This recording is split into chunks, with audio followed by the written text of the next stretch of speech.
when I first started, you know, I was doing the old school shit with the hardware. I started off with the MPC, various like keyboards like Tritons and all that type of shit. So I was kind of MIDI-ing all that shit up together and making beats in that way, that old school shit.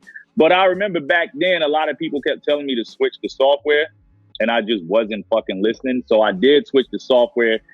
The last software shit that I fucked with was Reason, and then I just stopped. And from that point on, from probably like, you know, I still get back in my bag like the Mink Coat Killa album. I co-produced with a lot of tracks on that. I co-produced with one of my homies, Spitzwell. But yeah, so now I went back to the software. So I just, you know, I'm sitting in front of shit right now as we speak. I just use this little MIDI controller, the Akai fucking MIDI controller, and I'm using Logic. And I just use Logic because you can record vocals and shit in there too. But yeah, you know, you know, I know it takes, you know, it's a learning curve. So, but I'm kind of getting over that hump, learning more shit.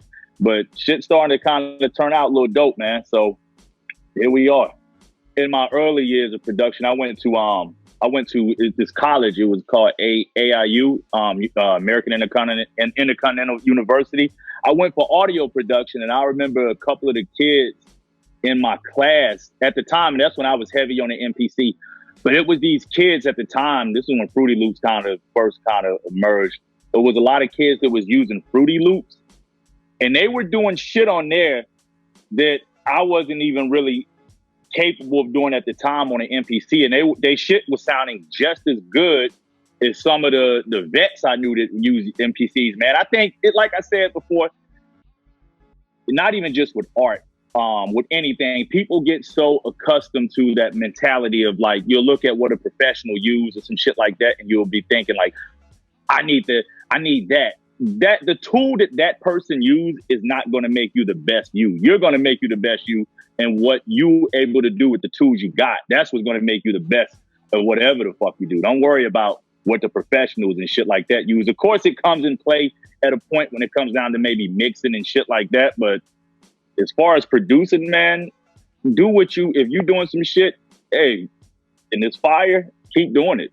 You know, it's crazy. I end up getting Logic first, but a lot of my friends and everybody kept telling me to get Machine. I might definitely still fuck with that too, but I just, you know, it's still a learning process. I started with Logic, so I'm just like, let me learn this first before I switch over to some other shit. But that's funny. Everybody is mentioning Machine. Everybody who I know is making some fire shit is using Machine. I kind of had a plan before, and I'm gonna tell you the crazy thing about it is I come from, and I think when I was first introduced to the public as a rapper, it was via Hobson, Funk Volume, plus, you know, the shit I was making, the Schizo track. So a lot of people kind of got caught up into this outlandish shock shit I was doing. And keep in mind, I only did that for project based. Like I said to myself, I'm going to make 2 outlandish projects that's going to kind of be on that vibe. But I think people kind of fucked it up and thought that was just all I had to represent. That was my representation, which it was a part of my representation, but it was just a project. I say that to say, what I'm trying to say is that I come from like, I'm a boom bap hip hop fucking head, bro. Like I don't even think there's if we did a hip hop trivia, there's nobody. I'm the hip hop trivia guy. Like I'm a hip hop fucking head. I'm a hip hop nerd. At the end of the day. So that type of production was something I started out doing that type of shit, but I got off of it because I figured I'm gonna keep doing what worked the best. So coming into that, I wanted to go back to that. Everybody know I'm a huge Wu-Tang fan. So when I first did Mink Coat Killa, the whole point of it was to take certain samples that Wu-Tang might have used and reflip them and kind of do it in my own way. It's paying homage to the fucking Wu-Tang Clan.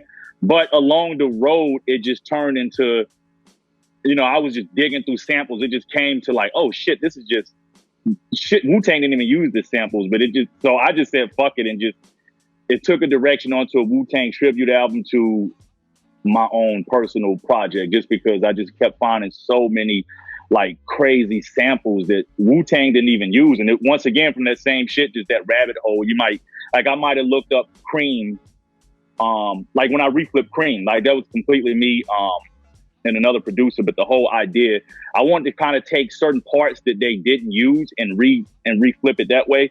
But once again, you'll see the Charmels, then you'll see some other artists, and you say, let me listen to this track, and then it goes into, oh shit, this is fire too. Let me chop this shit up. So yeah, it started off as a Wu-Tang tribute project, but then it ended up being, you know, my own personal fucking project, to be honest with you.